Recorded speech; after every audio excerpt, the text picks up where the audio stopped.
Maigsoon maayo nga hapon kanatong tanan. Usa ka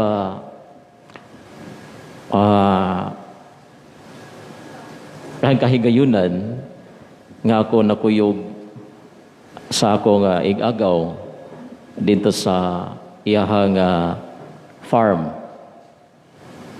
banda sa south. Kanya dito sa maong sayahang farm, siya nagpahimo og balay. Anya daghan siya mga gipatrabaho sa maong balay. Pipila ka semana ang milabay, mao gihapon ang kadaghanon sa mga gipatrabaho. Anya dili lang sa balay, kundi dili na po siya lang gipatrabaho sama sa pag daro sa maong yuta o tamnan o mga bisag unsa nga itanom. Mga igsoon, ako nangutana or may question ako sa akong igagaw. Ako siyang giingnan, pagkadaghan ba sa imong gipatrabaho? Pwede ra man tulo upat ka tawo, pero mas daghan ang imong gipatrabaho niya. Ang uban dili man sila mga skilled workers. Matod pa sa ko'y gagaw, sagdi lang. Ang akong pagpatrabaho nila, dili tungod kay sila mga skilled workers, kundi para na po naa sila'y ilang kapanginabuhian. Doon na sila'y makwarta. O nahulong ko sa makadali, o akong nahinumuduman, kining maong ibaghelyo.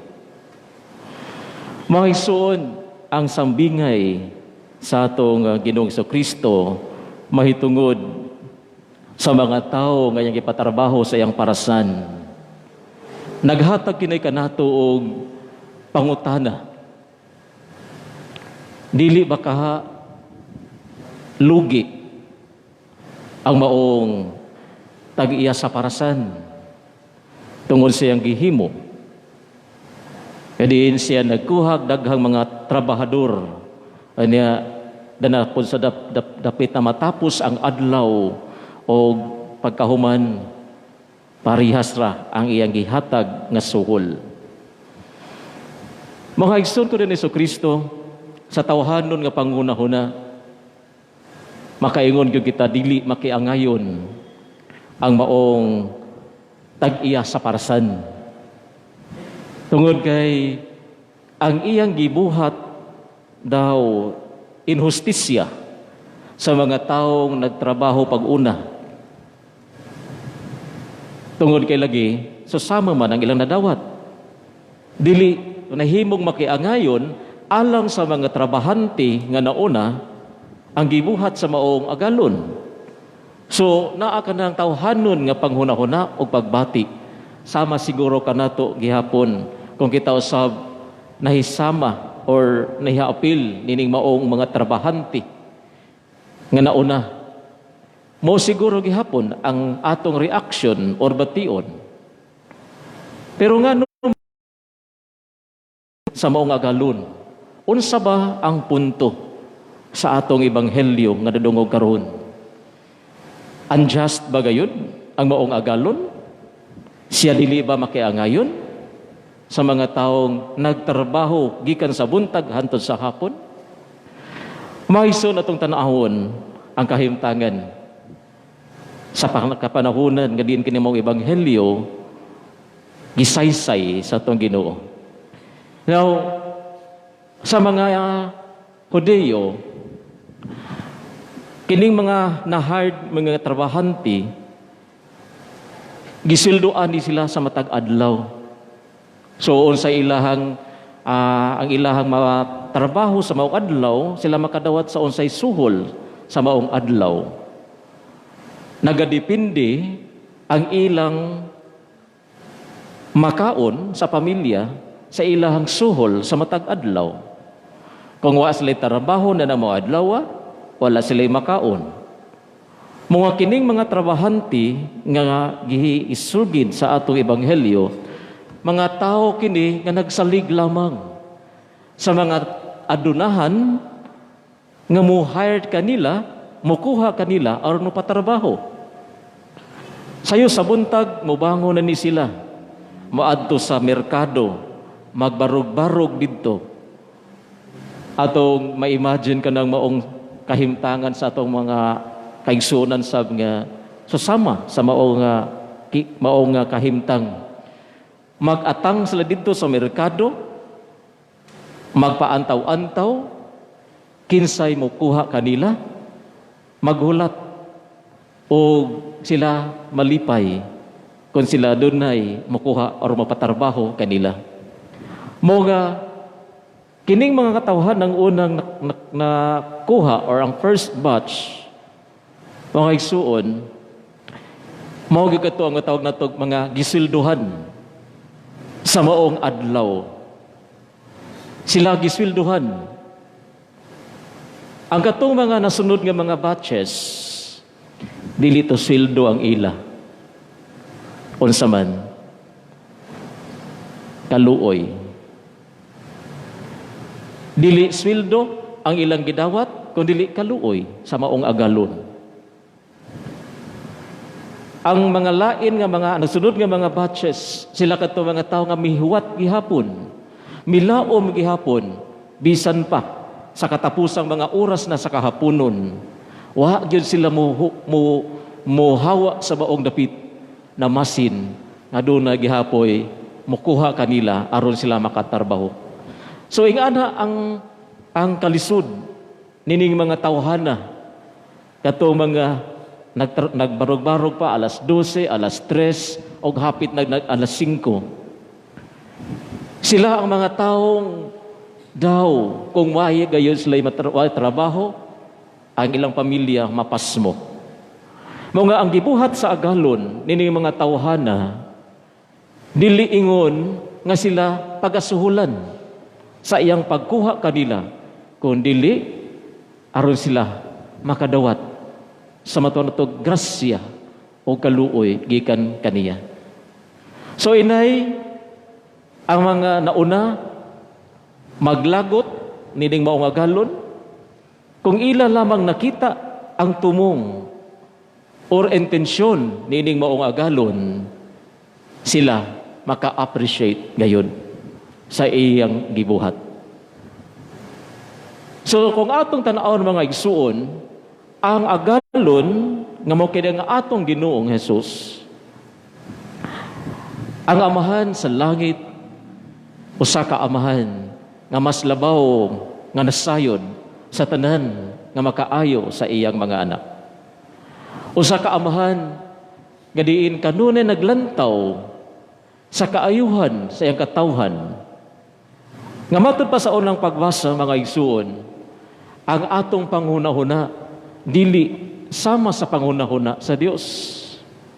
Maingon nga ang kalangitan hataas sa yuta, ang mga laraw sa Dios hataas usab kaysa atong laraw.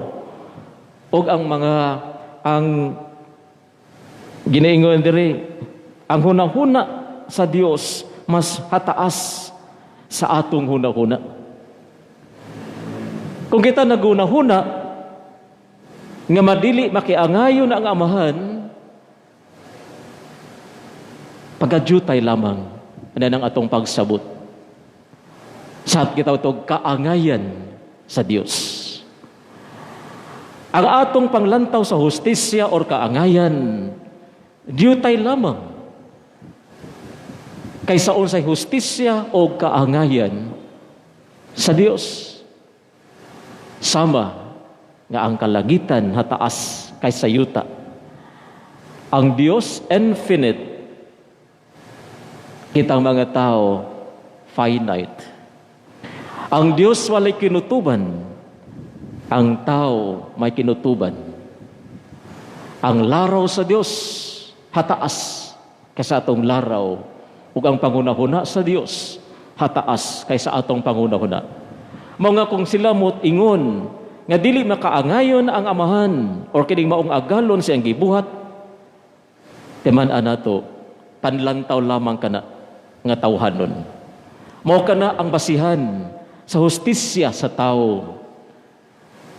Mga igsoon, ang atong ebanghelyo nag-awhag kanato karon sa paglantaw diha sa maong katuyuan sa Dios or laraw sa Dios alang sa matag usa kanato. Mao man gani nga daghan kaayong mga balaod nga ato mabasa diha sa kasulatan, ang mga balaod sa Dios nga para sa tao lisod buhaton. Or makaingon siguro kita usahay ang balaod sa Ginoo kanabang kung atong tanawon sa atong sukdanan o atong gamiton ng atong sukdanan, dili siguro ta malipay, dili ta mahimo nga mayutag ang uban malipay sa atong gibuhat. Daghan ang gibuhat sa Dios nga alang sa tao daw dili makalipay. Tungod kay ang kabubuton sa Ginoo kanunay man mahisupak sa unsay gusto sa tao. Kung dili ta kasabot sa unsay tumong sa Dios sa mga balaod nga iyang gustong ipabuhat kanato, ang sangputanan niya ini na kanunay ang atong paglikramo, na kanunay ang atong pag-question, ngano man insakto ba? Mao ba kini ang matawag Dios nga diin malipay kung ang atong isig ka tao o kita mag-antos samtang ang mga daotan nagmalampuson? O sa'y makapangutana kita sa mga panghitabo sa atong kinabuhi, ngano ba nga nangayo ko sa Ginoo mga maayong butang apan kadaot man hinuon ang miabot? Dili man sayop ang akong pag-ampo, insakto man ang akong pag-ampo, pero ngano man nga lahi man ang gihatag sa Ginoo. Ug tawgon niya na mawad-an tag pagdasig, mawad-an tag kalipay, magmahay ta, di na ta ganahan mo simba tungod kay nga atong gusto mahitabo wala gihatag sa Ginoo. Ang atong panghuna-huna gamay ra kayo kung itandi sa panghuna-huna sa Dios. Ang atong mga laraw ubos ra kaayo itandi sa laraw sa Dios. Mga dunay mga panghitabo nga dili kita makasabot, inay nga kita magmahay mabasol sa Ginoo, ang atong buhaton magpasalamat. Lord, dili ko kasabot ngano mo kining nahitabo karon, pero nahibalo ko Ginoo, ikaw nasayod sa tanan nga makaayo kanako. Not my will, but your will be done. Mao nga ang kaluoy sa Ginoo mga igsuon anaa sa tanan. Kitang tanan gikaloy-an sa Dios. Kitang tanan mupakita usab sa maong kaluoy ngadto sa uban, sama nga ang Dios naluoy sa tanan. Dili ta kita mulantaw or magunahuna sama nining mga unang gipatarbaho nga kanunay lamang nagbagulbol. Tungod kay lagi wala man sila makakita sa pagkamakiangayon sa Ginoo. Wala nila nakita ang pagkamagihatagon sa Dios. Wala nila makita kanang maong kaluoy sa Ginoo. Ang mipasuwabi silang kasing-kasing inhustisya ang gibuhat sa mga agalon. Mga isuon ko din ni Kristo, doon ay mga tao gayud nga atong madungog nga kanunay milikramo nadtong mga tao nga sobra ra kabuutan. Nganong imo man sige hatag og chance, nganong imo man nagipasaylo, nganong imo pa man gidawat, ngano pa mang daghan patag mga question, ngano nga sobra kabuutan sa punto nga daw siya giabuso na. Ang atong Ginoong sa Kristo sa samang panghitabo daw giabuso gayud. Ang iyang kaayo gibaslan og daotan. Ang iyang kabubuton nga ang tanan maluwas. Kini mga tawhana nga kanunay iyang gikoreksyonan, iyang gipahinumduman. sa kamatuuran, mostly mga tawhana nga naglaraw gayod sa pagdaot kaniya, pagpatay kaniya. Mga dilo ta kita mahisama niya ng maong mga tao nga kanunay lamang nagtanaw sa mga negatibo nga aspeto sa kinabuhi. Atong tanawon ang mga negatibo, gadiin ang luyo ni ana, doon na gayo mahatag ka na tong leksyon, ug mo ka na ang pagpalawom o pagpahalapad sa atong pagsabot. Si Jesus nagtudlo sa Ebanghelyo, alang ni ining mga tao nga nauna pagtrabaho, nga sila maablihan ang ilang salabutan. Nga sila makabaton niya ng maong pagkamasinabtanon. O sama sa gibuhat ni Jesus sa mga taong mitrabaho sa ulahi, nga sila usab makakita sa pagkamanggiluyon sa amahan. Nga sila kanunay mulaom, nga bisan pa sa punto nga anaa sa sadapit o sa ulahina nga mga adlaw silang kinabuhi, ang amahan sa kanunay nagdasig, nagtawag nga sila usab may sama o makakuyog diha sa iyang gingharian. Nga matod ba ni San Pablo o sa ato na pagbasa, kamo nga mga dautan, mintras aduna pa kami kinabuhi, balik sa Dios, sangpita ang Dios, pangay pasaylo sa Dios. Mao nga wala gayoy ingon rason nga moingon kita wala na chance. Ang atong mga pagbasa, pagdasig kini nga habang may kinabuhi, habang may buhay, may pag-asa. Ang nauna, naulahi. Ang naulahi, nahiuna. Sa gingharian sa Dios, ang importante karon nga atong himuon nga desisyon. Dili ta moingon nga kung kita nangalagad sa dugayng panahon, sigurado na ang atong kaluwasan.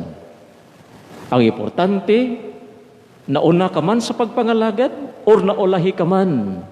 Ang importante, ang imong kasing-kasing kanunay andam nga modawat mo embrace na ng maong gugma sa amahan nga ipakita kanatong tanan.